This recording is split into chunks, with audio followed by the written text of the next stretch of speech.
Welcome, you're watching the India Development Debate. I'm Tamanna Inamdar. It is a day that will go down in history. What its impact will be is still difficult to say. As of today, the government of India has moved to split the state of Jammu and Kashmir into two union territories of Ladakh and J&K. While Ladakh will not have an elected government, Jammu and Kashmir will, though primary powers will effectively lay with the centre. This is the major development of the day. All eyes, though, have been on a presidential order that has effectively ended the special status accorded to Jammu and Kashmir under Article 370. Now, the abrogation of Article 370 is crucial symbolically. It has been the bone of contention between political leaders in Kashmir and the BJP. While Kashmiri leaders have argued that scrapping 370 would cut the state's ties with India, the BJP has argued that scrapping it is the only way to integrate Kashmir into India. This article now ceases to exist, and this is the announcement that made it happen today.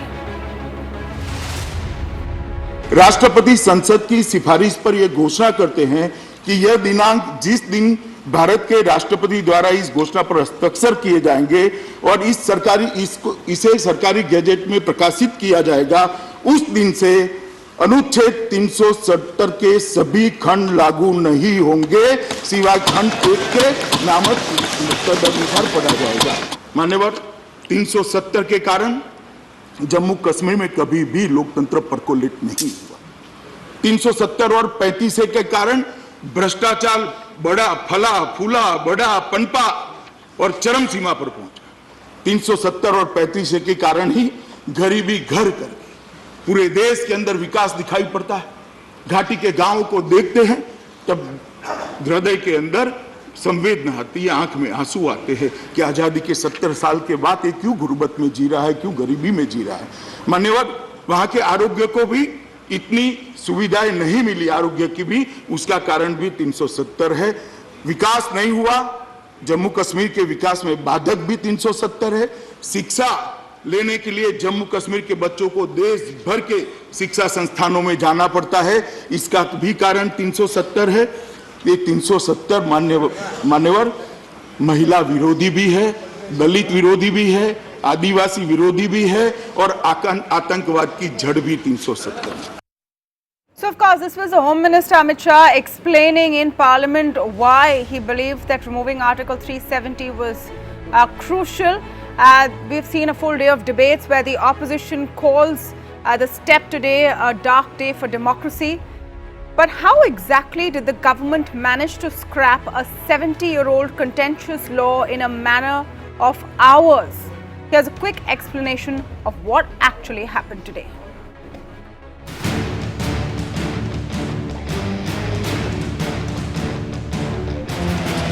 A combination of factors has helped the Modi government to pull the plug on Article 370 that has conferred special status on Jammu and Kashmir since 1954. Article 370 came into effect by a presidential order, and this can be reversed with a presidential order as well. But it required the nod of the Constituent Assembly of Jammu and Kashmir. Since June 2018, there has been no functioning government in the state since the BJP pulled the rug on its alliance with the PDP.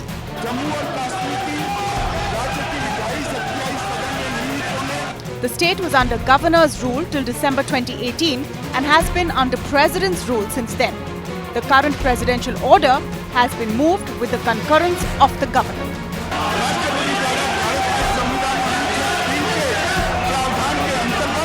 Changes were also made to Article 367 of the Constitution to pave the way for the move to scrap 370. The new clauses say that all references to Sadar-e-Riyasat will be construed as references to the Jammu and Kashmir governor, and references to Constituent Assembly will mean Legislative Assembly. Now, when President's rule is in place in a state, Parliament functions in place of the Legislative Assembly. It is with these two changes that the government of the day has managed to scrap Article 370 after almost 70 years. So it's done. At least most of the process is done. The question is, what will be the impact? Is it legally viable? and what will we see happening next? I have a power-packed panel with me to discuss all of these angles today. I'm joined by Hitesh Jain, spokesperson of the Bharatiya Janata Party.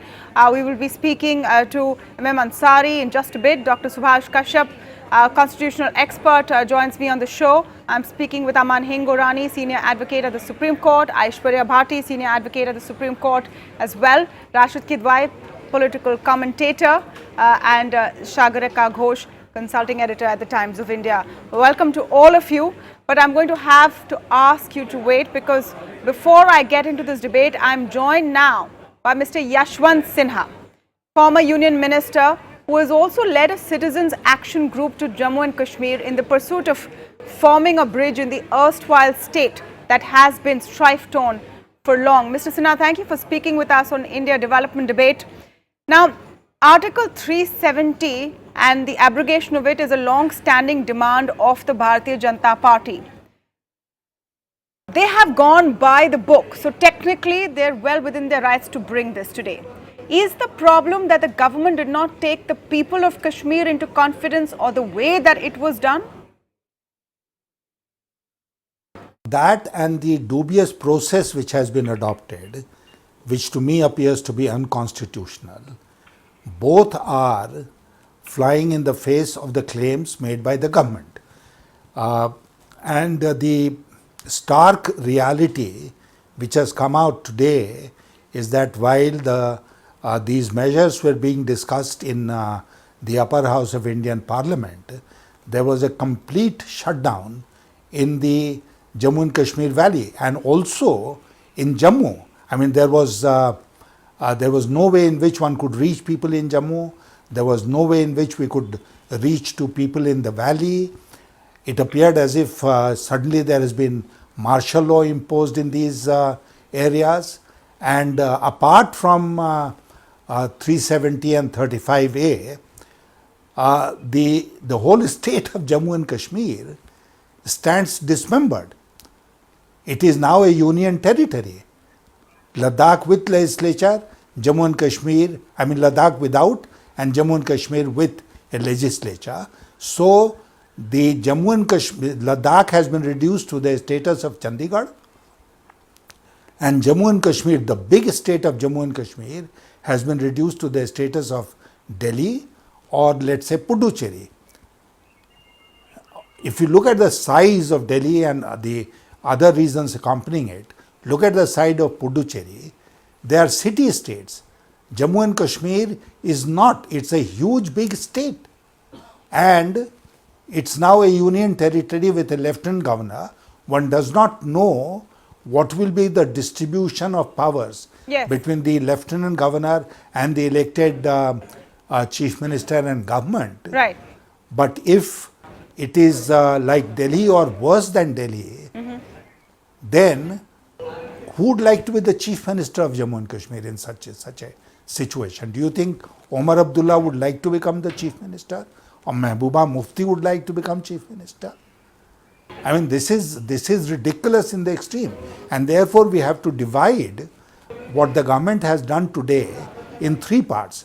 Article 370, which stands separately, 35A, which has nothing to do with the accession of Jammu and Kashmir to India, because it was something which the Maharaja had done in the early 30s of the last century, and the dismemberment of the state of Jammu and Kashmir.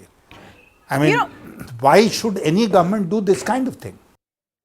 Mr. Sinha, I have to ask you, because the abrogation of Article 370, and the Home Minister said it today, but it is well known, has been part of the BJP manifesto from the start. Now, you have been in the past a long-standing member of the party. So did you believe that Article 370 needs to go earlier?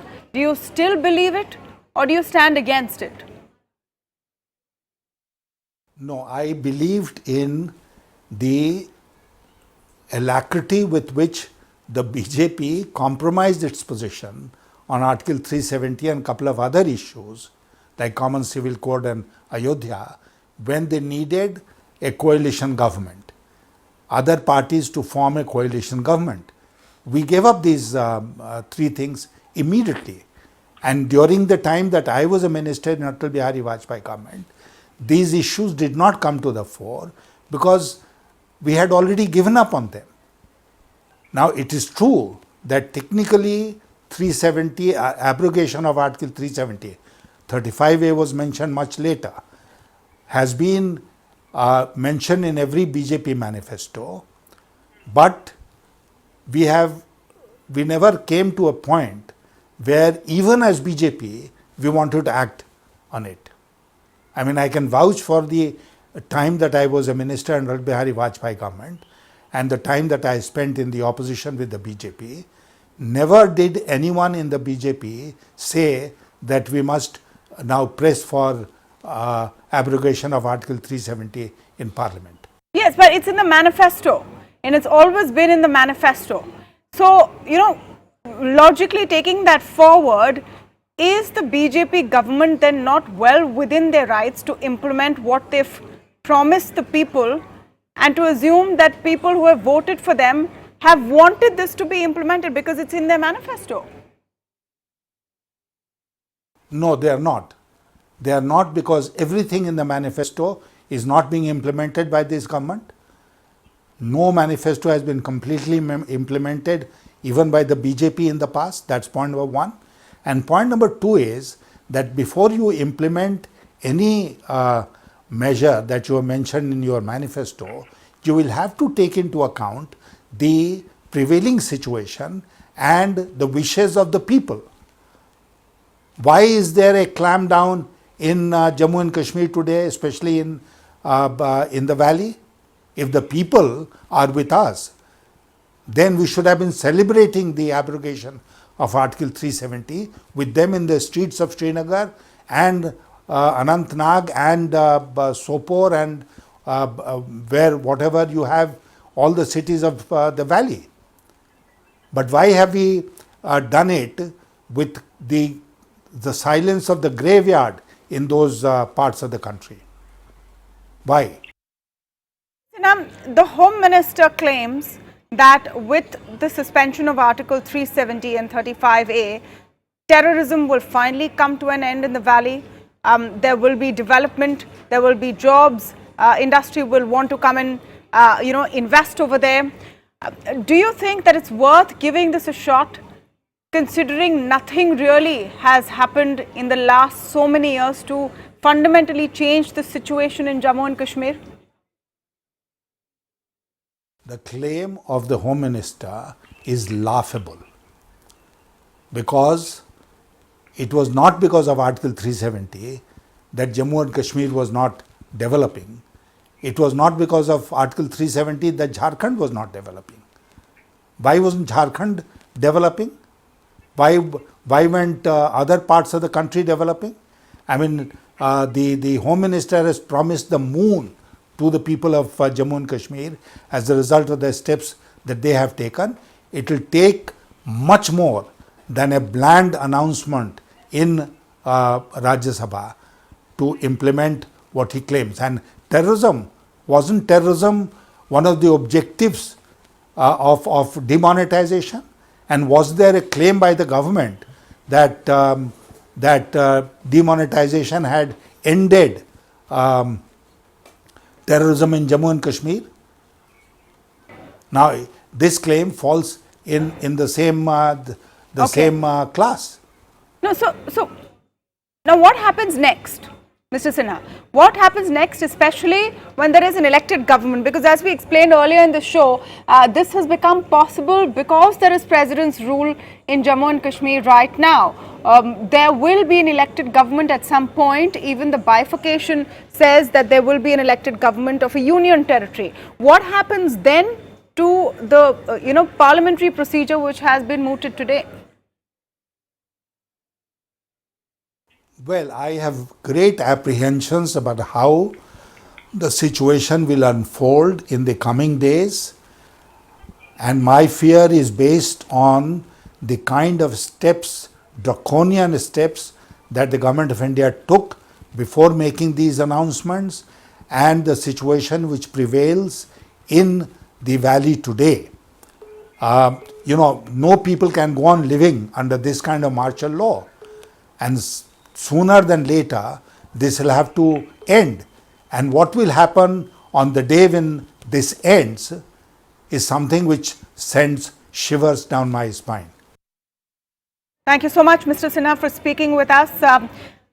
Former Union Minister and senior politician Yashwant Sinha, who has looked at the situation very carefully in the past, they're speaking about some of the fears he has. Let's get back to the panel, and I'm going to start by asking Mr. Subhash Kashyap, who's a prominent constitutional expert.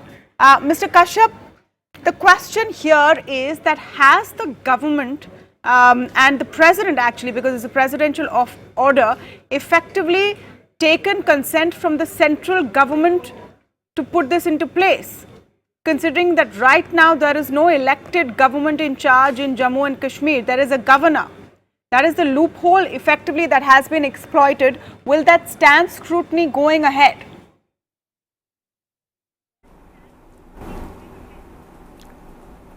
Well, before I answer this question about consent of the central government, I would like to clear two misconceptions. Yes. Number one, Article 370 was never conceived as a special provision, and it does not give a special status to Jammu and Kashmir. The constitution makers made a clear difference between temporary provisions and special provisions. Article 371 applying to Nagaland, for example, is specifically described as a special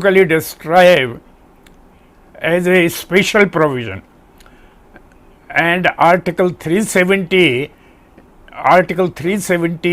is very clearly given the heading temporary provision. Yes, I'm aware, sir. Though now I know the counter argument is going to be, so I'm going to go to Mr. Hingorani to make it, that in judgment after judgment, the Supreme Court has pointed out that even though it has a header saying temporary, it's not to be assumed so. Mr. Hingorani, today, is it the legal debate that we should be looking at? Is this now going to end up in court? And is the method of what has happened today going to be examined in great detail?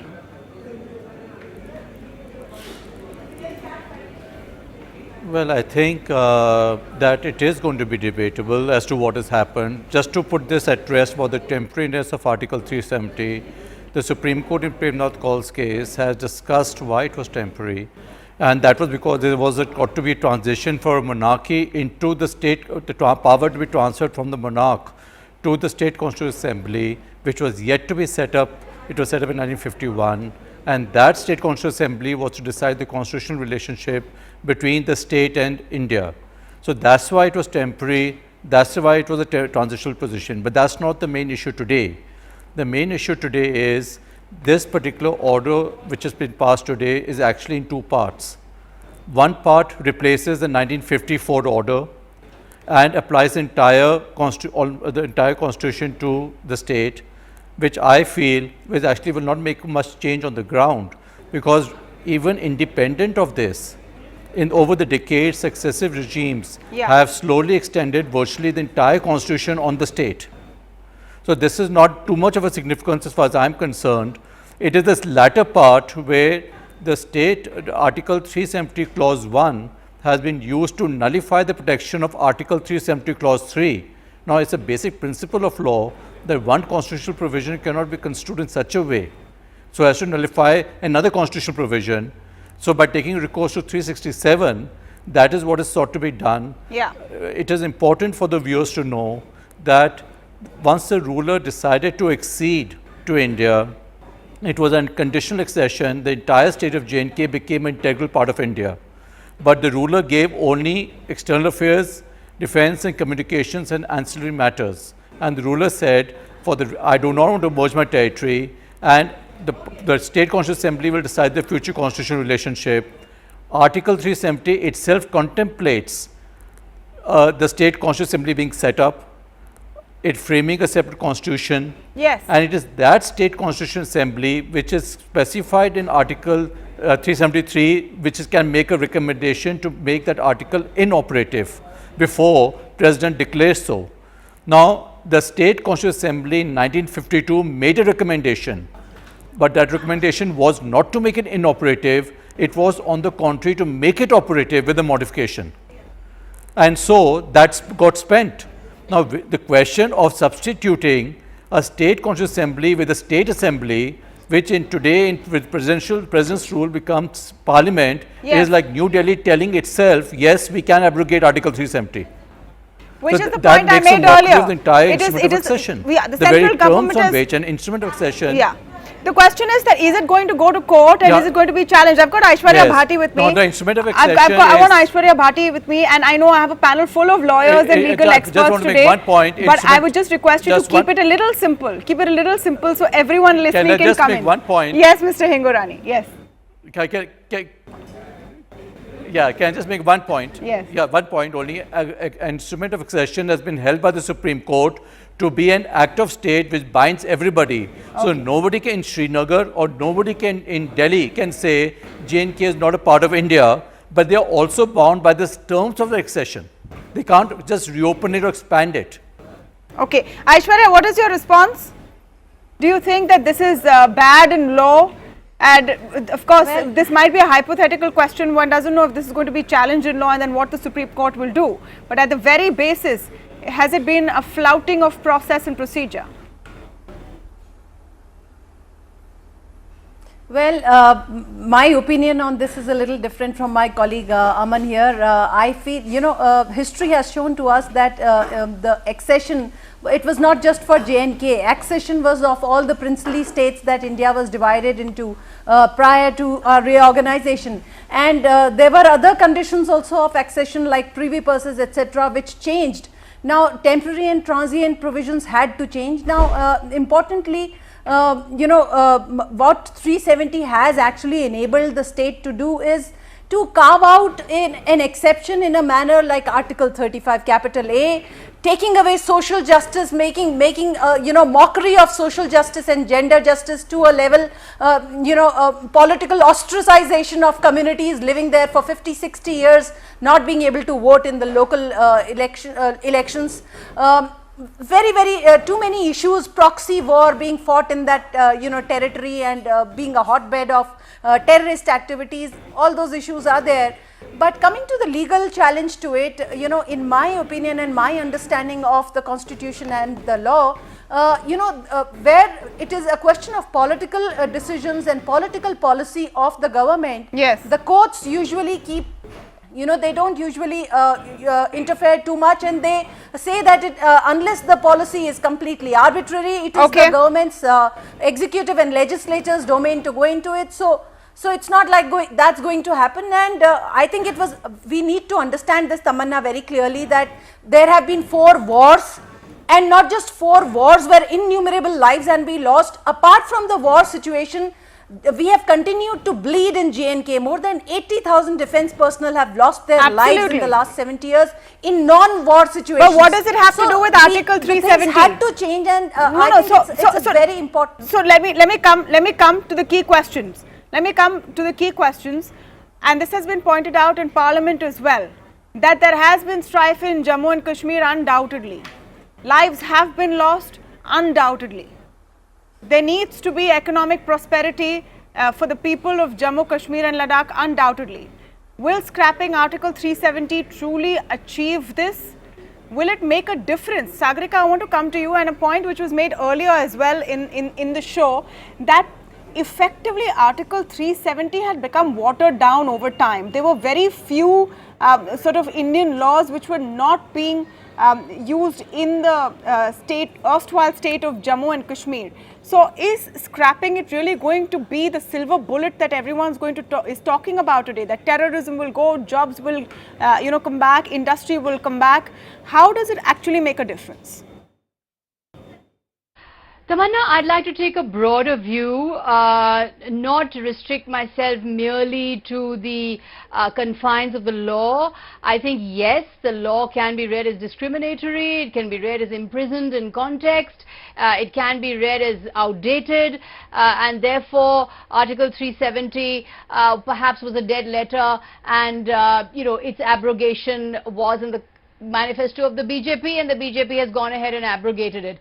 But I would like to really underline, Aishwarya, the manner in which this has been done. It has not been done in an inclusive manner. It has not been done in a compassionate manner, given the high voltage psychological, emotional investment that there is in Article 370. Forget the actual law. Maybe the law is a dead letter. Perhaps it needs to go. But the psychological investment in the valley that exists, you have clamped down with troops in the valley, you have put the leaders under house arrest, there's a telephone shutdown, there's an internet shutdown, you have humiliated and you have browbeaten the Kashmiris. Having humiliated them, having browbeaten them, you have then dismembered their state and you have abrogated 370. Now, is this the way to do it? Is this the way let me get government Hitesh of Jain. India seeking to build I know you're responding bridges, to Aishwarya, but let me get industry? Hitesh Jain. This Yes. is what I feel is horrendous and immoral on the part of the government. Hitesh, the way it was done, huge troop build up, and then the Amarnath Yatra was ended early. There was a sense of panic. Even now there have been reports that Omar Abdullah and Mehbooba Mufti, apart from other top leaders in Jammu and Kashmir, are under police custody. No internet, no connectivity.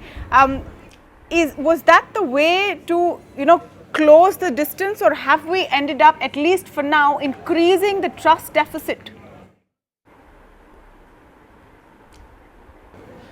Today is the historic day, and when a history is being made and the 70 years of history which was wrong, which has been corrected today, one should not get into all this debate, because the fact is the people are advocating about those people who were holding the country to the ransom. They were the same people who were threatening that you try to abolish remove Article 370, though India will burn, Kashmir will burn.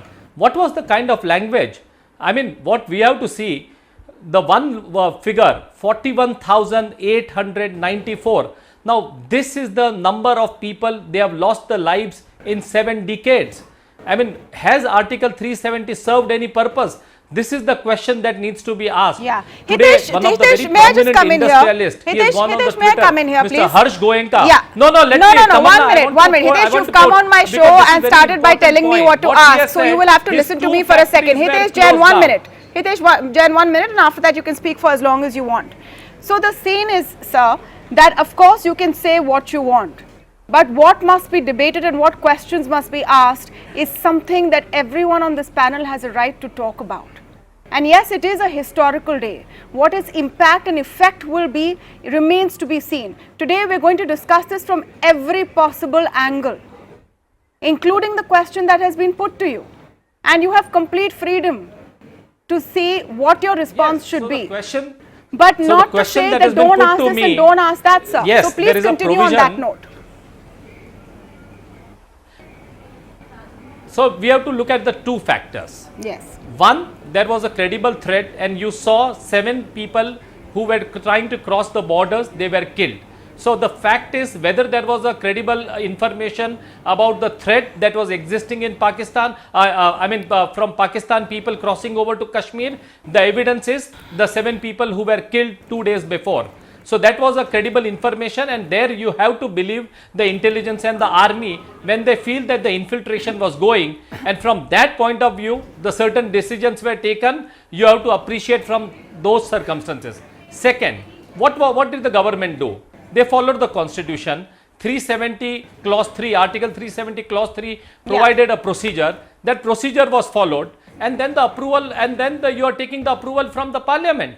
I mean, there is every freedom, every liberty that has been given. And unfortunately in this country, people only feel that the stakeholders are the 3 families of the Kashmir who needs to be consulted everywhere. But what about the citizens of India who feel Kashmir is an integral part of the India and they also equally have the say? Yes, these three families are the part of the Kashmir, they have their views. But what was their attitude? For last 3 days, fear mongering, holding the country to the ransom, using the language that the country will ban Pakistan. Speaking the language of Pakistan. So of course, when people are creating, engaging into rumor mongering, fear mongering, trying to create unrest, of course you have to deal with such people, and you have to. It is the duty of the government to maintain the law and order. So from that point of view, I think all the actions were legitimate action, and I don't see any problem why people are having the problem over the course of action that was followed. Because at the end of the day, the government is committed towards maintaining the law and order. At the end of the day, will scrapping Article 370 make the difference it's claimed to be? I want to welcome M.M. Ansari onto the show. Mr. Ansari, of course, has been an interlocutor for the erstwhile UPA government for Jammu and Kashmir, and he often rules that none of his recommendations then were listened to by the UPA government either. It was thrown into the dustbin. Today, Mr. Ansari is rightly, as Hitesh said, it's a historic day. Do you think that this could be some kind of a movement forward? I'm saying this from the point of view that over all of these decades, we've seen the same vicious cycle in Jammu and Kashmir, and no real movement on the issues of strife there. Do you think scrapping Article 370, bifurcation of the state, more central government powers over the state, and then backed with the kind of investment push and integration into the rest of the country that the BJP today claims will happen, do you think this could lead to a more positive outcome?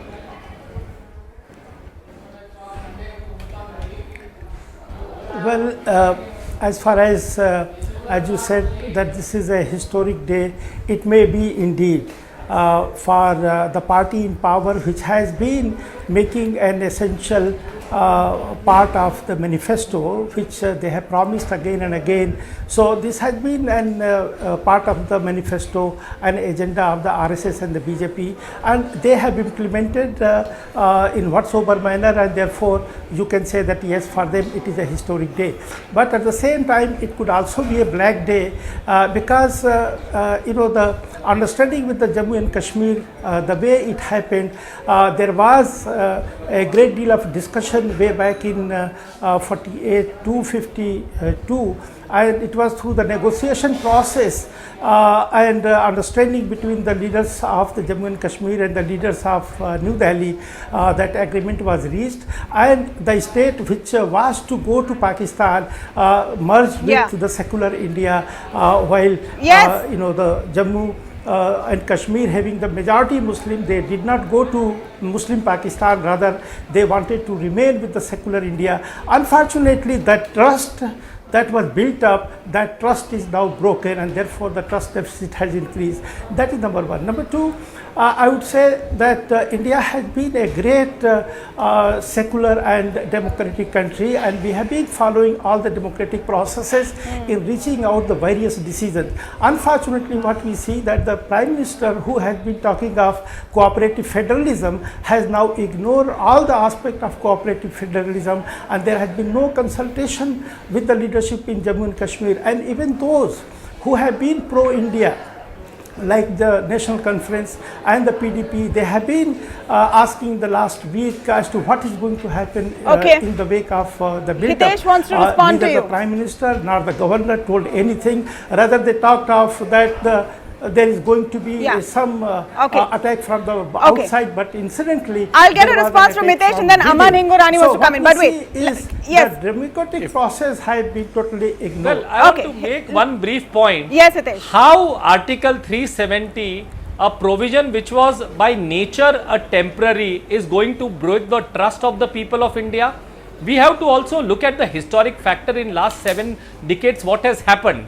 I mean, has the tourism increased?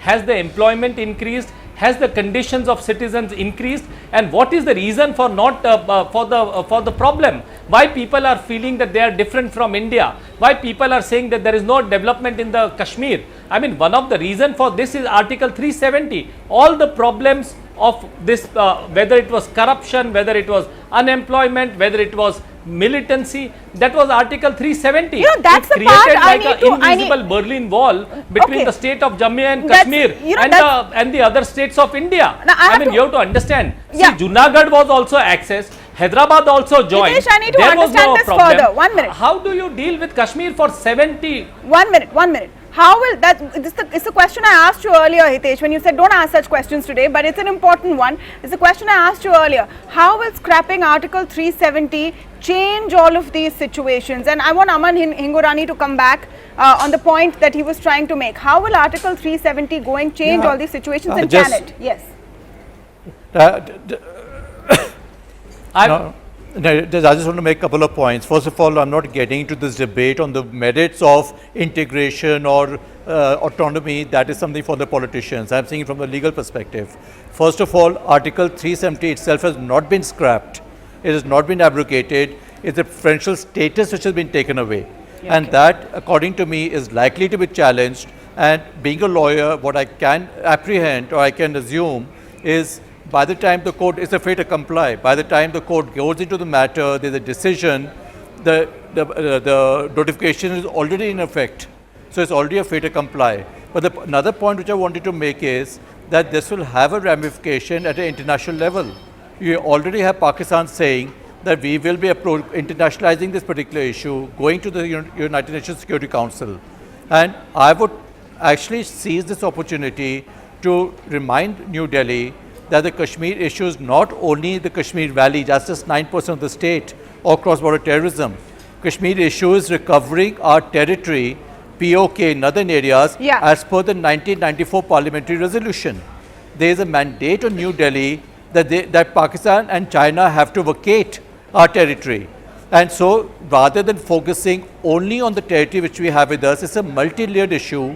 It's a complex issue. No, it is. It It gets is. distorted It is once we see a it in the multi-layered prism issue. of But only for today, what is happening in the valley. Yeah, but for today, and it's not And- just the valley. and if- today. so But for- Tamanna, so I for fail that to reason, understand how is this going to just have an moving, international just moving. ramification when Kashmir is an integral So for- part of no, India. just let me complete. Tomorrow there Let will be me some issue in complete. Gujarat or Let Rajasthan. me complete. I mean, Okay. did Let me Kashmir complete. enjoy some special Let me status? complete. 1 minute, 1 minute. Did Hitesh, let Kashmir him finish gave this. some Let me special complete. equity to 1 an minute. Hitesh, international 1 country? minute. Hitesh, 1 How minute. is how is the international Let me community complete. Yeah, got please, anything let to me do with He's complete. Kashmir? answering your answer. He's answering your Please let question. me Hitesh, complete. hang on. Let everyone hear what's Please happening. let me complete. Yes, Aman. Yes, Aman. Please let me complete.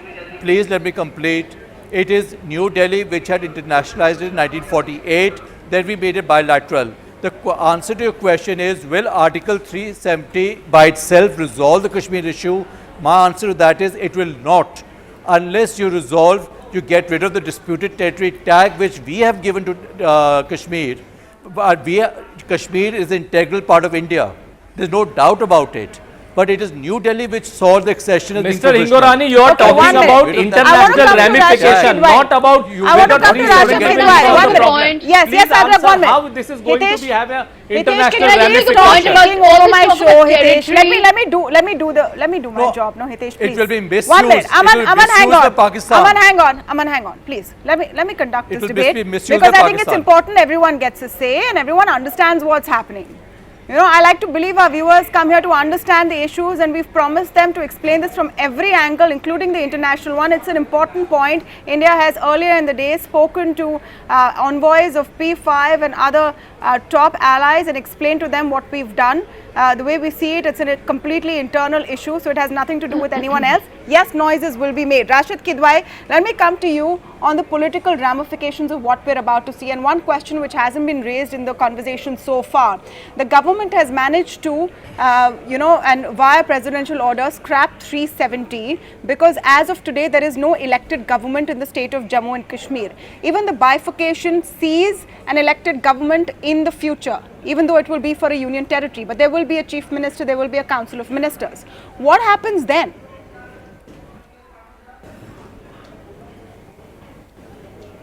I think, Tamanna, that's one area that is a point of great interest, because we can go on talking about what is bad in law and all. I can tell you, as a student of Indian history, there are many instances of things that were bad in law, but politically they made big headlines, and they were the government of the day was able to pull them off. So it became a great achievement for Indira Gandhi and others. So now that now that there has been a truncated state of Jammu and Kashmir and union territory, I do not know what kind of political process will start when things begin to settle down and normalize, so to say.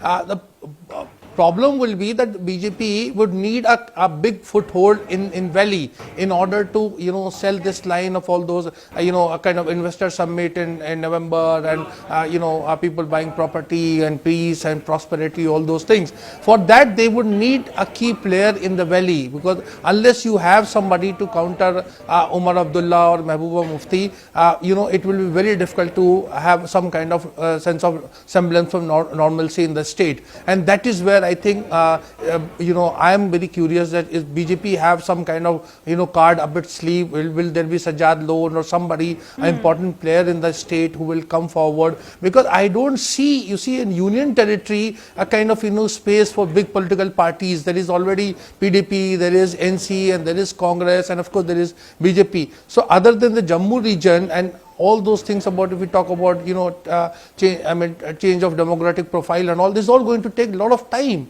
So procedurally, the government has to make some kind of beginning to start some kind of political process. these are a bit of rumors and a bit of scare tactics as well. Sagarika, I know you want to come in, but then let me come to you with another point that we were making. Demographic changes is something Rashid Kidwai has referred to, and it's really a part of the entire bogie that has been built up. Because through this show, I'm trying to understand, okay, 370 has gone, what happens from tomorrow? And the fear from those who've been resisting this, especially in Kashmir and maybe in Jammu as well, is that suddenly we will be overrun by people from the mainland, and we will become fewer in number in our own territory. Yeah, can I just say that, I think for the BJP spokesperson to say that fearmongers and, anti-national elements were raising the bogey of 370, I mean, till a few months ago, these so-called anti-nationals were your allies. The PDP was a BJP ally. The NC has been a BJP ally. So now you've turned around and called them fearmongers and anti-nationals and what have you. But they are the elected politicians of Kashmir and they were your allies.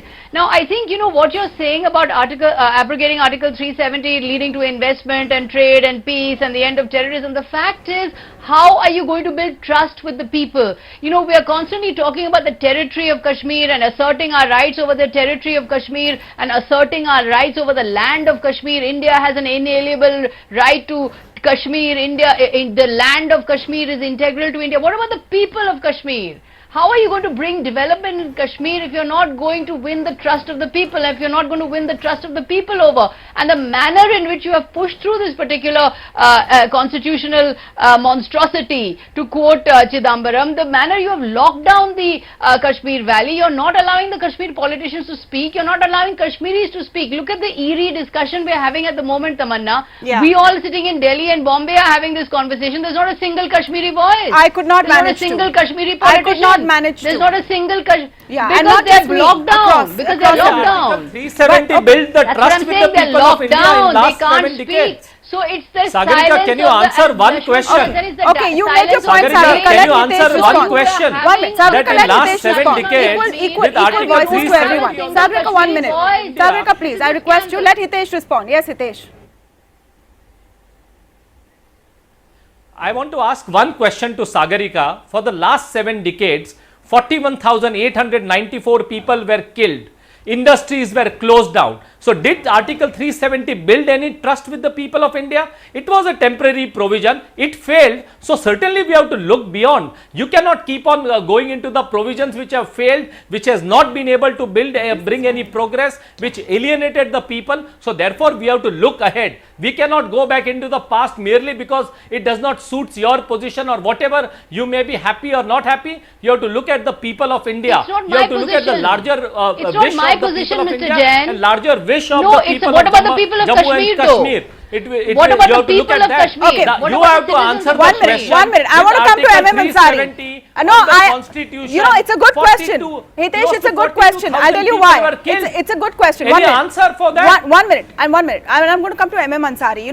That's the point I've been trying to make. Article 370 being around for the last 70 years hasn't managed to build or bridge the trust deficit, or move towards a larger acceptance of the situation in Jammu and Kashmir. The alienation has been there even with Article 370.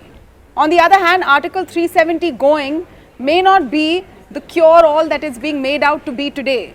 Article 370, was that the one which was stopping any investment, was allowing terrorism in the valley, was allowing all the strife?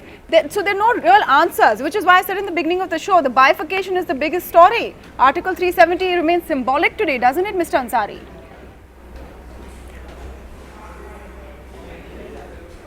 Well, it is the 370 which was providing the special status to the state, giving the greater autonomy. Unfortunately, over the last several decades, there has been systematic erosion of 370, and therefore there has been concerns in the Kashmir that while they have got the special status, but that special status is not of much use because the government has been interfering and forming governments with their own allies. And at the same time, when you talk of the investment and opportunities and the employment, there has been huge militarization in this region, which is unprecedented in any part of the world. You have at least 40% of the Indian army located in Kashmir. In the last week, at least 35,000 have been deployed again, and there is a curfew, there is hartal, and there is a lot of other problems on day-to-day basis.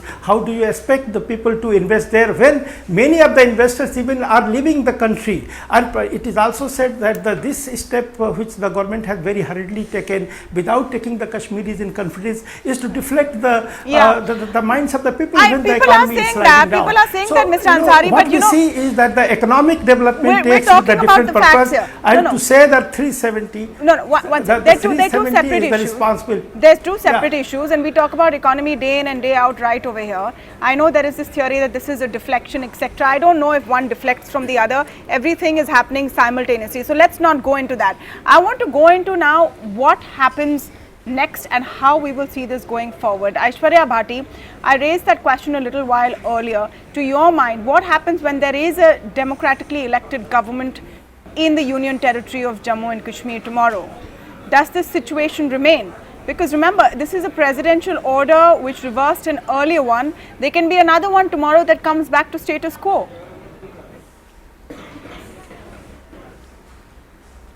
Yes, you are absolutely right. In fact, the Home Minister did mention that on the floor of the House, answering one of the questions. He said that if situation demands it to go back to a state, it will go back to a state. I think what is important is these are very dynamic situations and they need to be responded to. We know that the last 70 years what we had did not work. In fact, it was perpetrating the situation even more. There was a loss at all ends. The state and the citizens of the state were not getting benefited, and neither was the country. It had become a breeding ground for terrorism.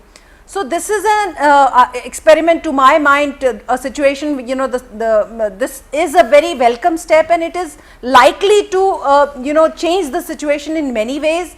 Because this will ensure that the local politicians which were for political interest, there were misgivings to no end. I mean, the kind of voices that we heard which were opposing Article 35 capital A, which was also surreptitiously added to the constitution, and which perpetrated gender inequality. But I don't know, Aishwarya, are you really hoping that there will be a non-opportunistic brand of politics now in Jammu and Kashmir?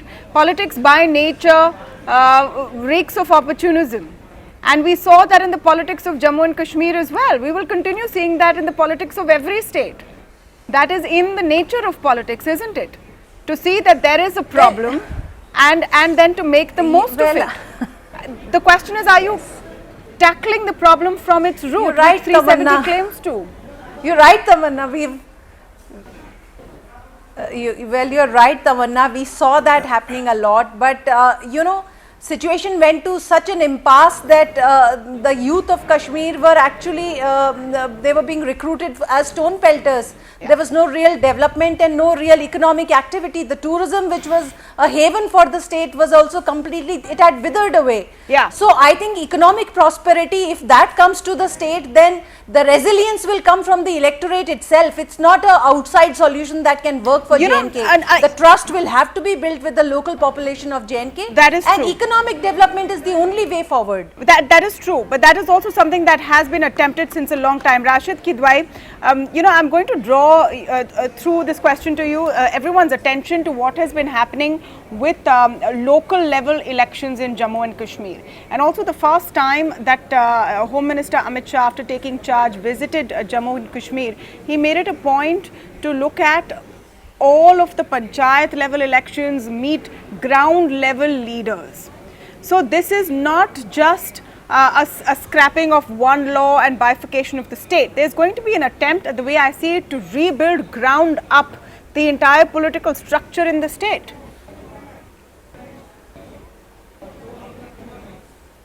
Yes, Tamanna, as a citizen, I'll be very happy if there is some kind of, genuine political process starts there, and as you're mentioning, ground level, panchayat level leadership emerges. But you look at the big picture scenario. Here we were talking about, the political parties, they were demanding azadi, then they moved to autonomy, and now to UT. I mean, the union territory status is just, I cannot comprehend, I cannot see it, making a big success in a very short time from now, whenever political process starts. So that is where I hope and pray that government, the central government has done some homework to start a political process and have some credible players at the ground level. Yeah. At this point, Hitesh, and I want you to come in on that, if at this point you have to eventually let elections take place in Jammu and Kashmir. You agree? You agree with that? Because even the reorganization bill says that there will be an elected government. No, let me complete my question. So at this point, would it make sense then to place under arrest two former chief ministers who also head the two major regional parties in the state? How are you going to get them on board? At some point, you will have to get them on board, isn't it? Well, I think the process will follow. I mean, this is the purely, one has to also look at the situation that is prevailing in Kashmir also, the kind of provocation they have indulged into last 2-3 days. Sagarika said that they were allies. Yes, they were allies in the past, but if their behavior is not up to the mark now and they are provoking and they are indulging into provocation in last 4-5 days, you cannot allow them to provoke and create a law and order situation merely because they were allies. That does not mean that they have got comfort to do whatever they want to do. So I guess you should allow the intelligence and the security to assess the situation, have faith in the intelligence army and the administration over there. And I'm sure, in India, we do not have a system like Pakistan where the elections are conducted in such a manner where the leaders are thrown in the prison and all. Everybody will they will get a level playing field, and I can assure you there will be free and fair elections and they will get a level playing field. On the contrary, I want to emphasize one important point. Yes, I need to wrap it. Election, this were the people, they did not participated and they boycotted the panchayat election also. I need to wrap the show. And I want to thank all of you for all the variety of views that have come together today. It's a big day. It's a momentous day. Whether this will lead to a positive turn to events in Jammu and Kashmir will remain to be seen. That is at least the promise as of now. I just want to wrap by telling all of you, the viewers, that those of us who hope to see things become better in Jammu and Kashmir, and today hope and pray that removing Article 370 will definitely be the path to it, should really think twice before we start talking about overrunning the state and now say that, we Indians are finally the true owners of it and we will go and show our rights over there. Let's do this with a sense of brotherhood, with a sense of welcoming the people of the state now finally into the fold of India in a full sense, and let's hope that peaceful dialogue takes things forward. On that note, I want to thank all of you for joining us on the show this evening.